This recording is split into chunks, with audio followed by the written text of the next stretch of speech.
கிறிஸ்துவின் கிருபையை அறிந்திருக்கிறீர்களே. அவர் ஐஸ்வர்யம் உள்ளவராய், நல்ல கவனிங்க, அவர் ஐஸ்வர்யம் உள்ளவர். இயேசு கிறிஸ்து பரலோகத்தின் தெய்வம், வானத்தையும் பூமியை உண்டாக்கின கர்த்தர், பூமியும் அது நிறைவும் என்னுடையவைகள் என்று சொன்ன கர்த்தர் அவர். அவர் சிலுவை மரணத்தில் தரித்திர கோலமாறினார். ட்ரெஸ்ஸே இல்லை, தரித்திரமாயிட்டாரு. ஏன் தெரியுமா? பைபிள் சொல்லுகிறது, வாசிங்க. நம்முடைய கர்த்தராகிய இயேசு கிறிஸ்துவின் கிருபையை அறிந்திருக்கிறீர்களே. அவருடைய கிருபை பாருங்க. அவர் ஐஸ்வர்யம் உள்ளவர் தான். அவர் நீங்கள் அவருடைய தரித்திரத்தினாலே, அவர் தரித்திரமாய் மாறுகிறபடினாலே நீங்கள் ஐஸ்வர்யவான்கள் ஆகும்படிக்கு உங்களுக்காக தரித்திரன் ஆறாரே. அன்பு தேவனுடைய பிள்ளையே, தரித்திரத்தில் இருக்கீங்களா? நாளெல்லாம் குறைவு.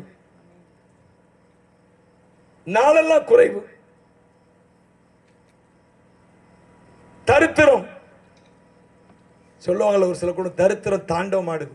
ஒரு காலத்துல எங்க குடும்பம்ல அப்படிதான் இருந்துச்சு. நல்ல வருமானம் உள்ள குடும்பம், ஆனா தரித்திரம் தாண்டவம் ஆடும். ஏன்னா இயேசு இல்ல, கிறிஸ்தவங்க தான், ஆனா குடும்பத்துல இயேசு இல்லையே.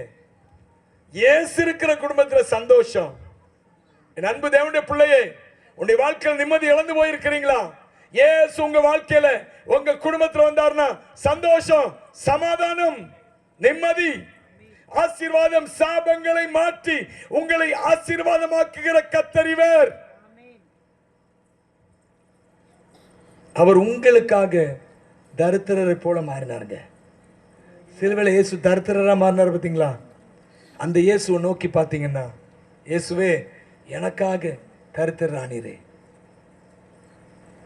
சிலுவையிலே ஏழ்மையானதா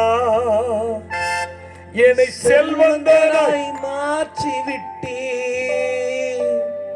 சிலுவையிலே ஏழ்மையானதா என்னை செல்வந்தனாய் மாற்றி விட்டீ. மரணத்தை நீர் ஏற்றுக்கொண்டதால் நித்திய ஜீவனை பெற்றுக் கொண்டேன் ஐயா. மரணத்தை நீர் ஏற்றுக்கொண்டதால் நித்திய ஜீவனை பெற்றுக் கொண்டேன் ஐயா. ஆராதனை ஆராதனை ஆயுளெல்லாம் ஆராதனை ஆராதனை ஆராதனை ஆயுளெல்லாம் ஆராதனை. போதுமானவரே, புதுமையானவரே, பாதுகாப்பவரே, என் பாவம் தீர்ப்பவரே. போதுமானவரே, புதுமையானவரே, பாதுகாப்பவரே, என் பாவம் தீர்ப்பவரே. அவர் சிலுவையிலே ஒரு ஏழையை போல மாறினாருங்க. ஏன் தெரியுமா? உங்க வாழ்க்கையில் இருக்கிற ஏழ்மையை போக்கணும், உங்க வாழ்க்கையில் இருக்கிற தரித்திரம் போகணும். இதுதாங்க அவர் நோக்கம். உங்களுக்காகவே சிந்திக்கிற இயேசு இந்த ராத்திரி வேளையில உங்களோடு பேசிக் கொண்டிருக்கிறார். உங்களுக்காகவே சிந்திக்கிற இயேசு அவர்தான் நாங்கள் உங்களுக்கு சொல்லிக் கொண்டிருக்கிறோம்.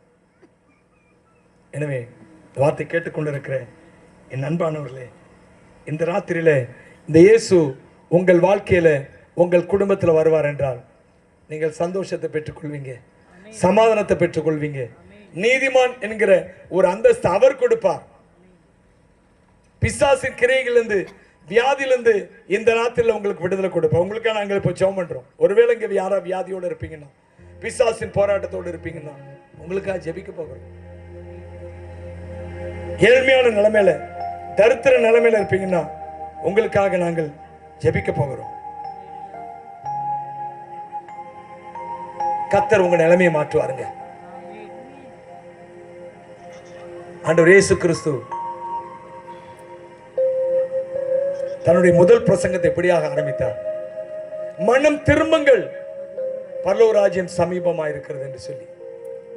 மனம் திரும்புங்கள் என்ற வார்த்தை, அவரை நோக்கி திரும்புங்கள், பரலோக ராஜ்யத்தை நோக்கி திரும்புங்கள்.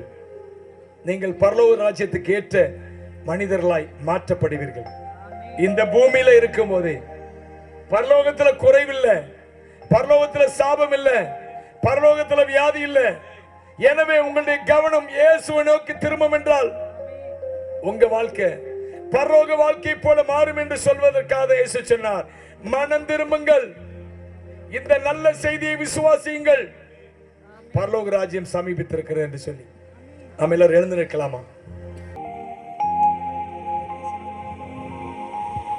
தன்னுடைய பரிசுத்த ரத்தத்தை உங்களுக்காக சிந்தினார், மரணத்திற்கு தன்னை ஒப்புக் கொடுத்தார்.